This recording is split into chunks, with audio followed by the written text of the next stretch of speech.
জয় তারা। নমস্কার বন্ধুরা, আমি জ্যোতিষী গৌতম কুমার। আজকের আলোচনার বিষয় বৃশ্চিক রাশির সেপ্টেম্বর 2024 মাসিক রাশিফল। অর্থাৎ আপনি যদি বৃশ্চিক রাশির জাতক বা জাতিকা হয়ে থাকেন, সেপ্টেম্বর মাসে আপনার কি ঘটবে, শুভ না অশুভ, এই দুটো বিষয়ই আমি আপনাদের কাছে বিস্তারিতভাবে তুলে ধরব। কিন্তু ভিডিওটি ধৈর্য সহকারে সম্পূর্ণ আপনাকে দেখতে হবে, কেননা এই ভিডিওর মধ্যে কিছু গুরুত্বপূর্ণ বিষয় আমি আপনাদের তুলে ধরব। এই বিষয়গুলো যদি আপনার আগের থেকে জানা থাকে, তাহলে শুভ সময়টাকে আপনি সুন্দরভাবে উপভোগ করতে পারবেন এবং কয়েকটি বিষয় আপনাকে সতর্ক হতে হবে।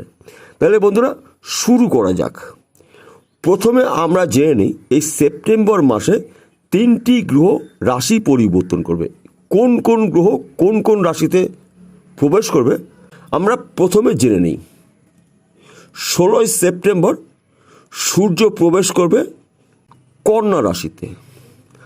18ই সেপ্টেম্বর শুক্র প্রবেশ করবে তুলা রাশিতে, অর্থাৎ নিজ গৃহে প্রবেশ করবে তুলা রাশিতে শুক্র। এই শুক্র যখন তুলা রাশিতে প্রবেশ করবে, তখন থেকেই কিন্তু মানব মহাপুরুষ রাজযোগ তৈরি হবে, আপনার জন্য দুর্দান্ত শুভ ফলদায়ক। তাছাড়া 20 সেপ্টেম্বর বুধ প্রবেশ করবে কন্যা রাশিতে, অর্থাৎ এই কন্যা রাশিতে কেতু রয়েছে। কেতু, রবি, বুধ 3টি গ্রহ একত্রে থাকাকালীন ত্রিগ্রহী রাজযোগ তৈরি হবে। তাছাড়া রবি এবং বুধ দুটি গ্রহ জুটি বেঁধে বুধাদিত্য রাজযোগ তৈরি হবে, আপনার জন্য দুর্দান্ত শুভ ফলদায়ক। শুধুমাত্র একটি বিষয়ে আপনাকে সতর্ক থাকতে হবে, কেননা আপনার রাশির অধিপতি গ্রহ মঙ্গল রয়েছে আপনার রাশির সাপেক্ষে অষ্টমে। এই মঙ্গল অষ্টমে থাকা মানেই কিন্তু স্বামী স্ত্রীর মধ্যে ভুল বোঝাবুঝি হবে, অশান্তির সৃষ্টি হবে, এমনকি দূরত্ব তৈরি হতে পারে। তাই এই বিষয়টা আপনাকে সতর্ক থাকতে হবে সেপ্টেম্বর মাসে। তাছাড়া বর্তমান সময় যেসব বন্ধুরা প্রেম ভালোবাসার মধ্যে যুক্ত রয়েছেন, তাদের সম্পর্ক চিট ধরতে পারে। দ্বিতীয় কোনো ব্যক্তিকে নিয়ে আপনাদের সন্দেহের প্রবণতা বাড়তে পারে। তাই এই বিষয়টা আপনারা মানিয়ে নেওয়ার চেষ্টা করবেন। তাছাড়া অষ্টমে মঙ্গল থাকা মানে পড়ে গিয়ে আঘাত পেতে পারেন, ছোটোখাটো দুর্ঘটনা ঘটতে পারে, তবে বড় কিছু ঘটবে না। এই বিষয়গুলো আপনাকে সতর্ক থাকতে হবে। তাছাড়া বিশেষ করে আপনি যদি যানবাহন চালান, সাবধানে গাড়ি চালাবেন, ধীর গতিতে গাড়ি চালাবেন এবং আপনি দেখে শুনে রাস্তা পারাপার করবেন। এবং আপনার হাই ব্লাড প্রেশার হতে পারে, রক্তচাপ হতে পারে, পেটের সমস্যা হতে পারে, মাথার যন্ত্রণা হতে পারে। এই বিষয়গুলো আপনাকে সতর্ক থাকতেই হবে। এইবার বলছি, আপনি 8টি শুভ খবর পাবেন। প্রথম শুভ খবর, আপনার শরীর মন ভালো থাকবে।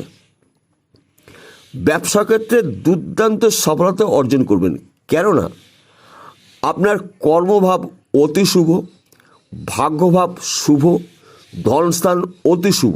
অর্থাৎ কর্ম, ভাগ্য এবং ধনস্থান যদি শুভ থাকে, তাহলে আপনি যেখানে হাত দেবেন সেইখান থেকেই অর্থ আয় উপার্জন করবেন। তাই বিশেষ করে আপনার কর্ম আপনাকে সাথ দিচ্ছে, ভাগ্য আপনাকে সাথ দিচ্ছে এবং অর্থ আপনি ধরে রাখতে পারবেন। এক কথাতে বলা যেতে পারে, এই সেপ্টেম্বর মাসে কিন্তু আপনি প্রচুর অর্থ আয় উপার্জন করতে চলেছেন। তাছাড়া ব্যাংকে টাকা রাখতে চলেছেন, কেননা আপনি যদি দেশের বাইরে যাওয়ার জন্য প্রচেষ্টা করেছিলেন, যেতে পারেননি, সেপ্টেম্বর মাস আপনার জন্য ঈশ্বরের প্রাপ্তির মাস। যে কোনো দিন, যে কোনো সময়, যে কোনো মুহূর্তে শুভ খবর আপনি পেতে পারেন। কিংবা আপনি চাকরির জন্য প্রচেষ্টা করেছিলেন, আপনি চাকরি পাননি, সেপ্টেম্বর মাসে শুভ খবর আপনি পেতে চলেছেন। কিংবা আপনার অনেক দিনের ইচ্ছা, আপনি মনের মতন একটি গাড়ি করবেন কিংবা একটি বাড়ি করবেন, আপনি কিন্তু শুভ সময় পেতে চলেছেন। কিংবা আপনি যদি ব্যবসা করেন, ব্যবসা ছোট হোক কিংবা মাঝারি হোক কিংবা বড় হোক, ব্যবসা ক্ষেত্রে দুর্দান্ত সফলতা অর্জন করতে চলেছেন। কেননা ভাগ্যভাব শুভ, কর্মভাব শুভ, ধনস্থান অতি শুভ। তাই আপনার মুখে এবার হাসি ফুটতে চলেছে। বিশেষ করে আপনার হঠাৎ অর্থ প্রাপ্তি। আপনি যদি জমি জায়গার ব্যবসা করেন, প্রোমোটারি করছেন কিংবা জমি জায়গার যুক্ত মিডলম্যানের কাজ করছেন, সেখান থেকেও প্রচুর অর্থ আয় উপার্জন করতে চলেছেন। কিংবা আপনি যদি শেয়ার বাজারের সাথে যুক্ত থাকেন, মার্কেটিং করছেন, শেয়ার বাজারে টাকা লগ্নি করছেন, ব্যাটিং করছেন, এখান থেকেও কিন্তু আপনি প্রচুর অর্থ আয় উপার্জন করতে চলেছেন। তাছাড়া আপনার কিন্তু হঠাৎ অর্থ প্রাপ্তি রয়েছে। এই মঙ্গলের প্রতিকার আপনি করে নিন, কেননা মঙ্গলের একমাত্র গ্রহ মঙ্গল আপনাকে অশুভ ফল প্রদান করবে। মঙ্গলের প্রতিকার স্বরূপ আমি কয়েকটি কথা বলছি। বিশেষ করে প্রতি মঙ্গলবারে নিরামিষ আহার গ্রহণ করবেন এবং চুল দাড়ি নখ কাটবেন না। হনুমান মন্দিরে গিয়ে হনুমানজির পুজো করুন। মঙ্গলের ইষ্ট দেবতা হনুমানজি, তাই হনুমানজিকে বলা হয় সংকট মোচন। তাই আপনার জীবনের সমস্যার সমাধান করে দিতে পারে হনুমানজি। এবং আপনি যখন হনুমানজির পুজো করবেন, আপনি চেষ্টা করবেন মেটে সিঁদুর দিয়ে পুজো করা এবং লাড্ডু নেবেন। নিখুঁত পাকা কলা এক ফানা আপনাকে নিতে হবে এবং কিছুটা সিঁদুর হনুমানজির চরণ থেকে আপনি নিয়ে আসবেন, শুদ্ধ পাত্রর মধ্যে রেখে দেবেন। প্রতিদিন স্নান করার পরে আপনার কপালে তিলক কেটে নিন। দেখুন আপনি যেখানে যাবেন জয় যুক্ত হয়ে ফিরবেন।